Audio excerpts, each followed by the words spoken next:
Alrighty, so you want to check the storage on your Motorola phone? Let's do it. First, we'll go to Settings and scroll down to Storage. Nice dedicated section here for all things storage.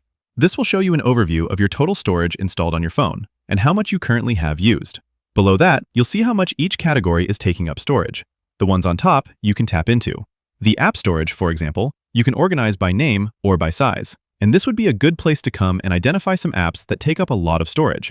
And if you see apps you're not using much, those might be worth deleting. If I see, let's say, PayPal taking up too much storage, and I don't really use PayPal that much, I could find it on my phone, long press the app icon, go to App Info, and from there, uninstall the app off my phone. So you can go through these categories here and use them to identify what's taking up space. At the very bottom, you'll see your Android operating system and temporary system files. And unfortunately, you can't do much about those since your phone needs some storage just for the software and system to run smoothly.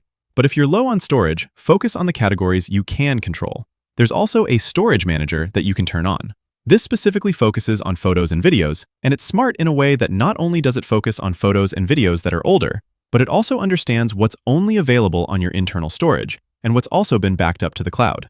If something is not in the cloud, it won't touch those. But if it identifies content that's in the cloud and your phone is running low on storage, it can clear some older photos and videos to free up internal storage for other things. Anyways, that's how you check storage on your Motorola phone. Click that like button if this video helped you, and subscribe for more easy guides like this. Thanks all, until next time.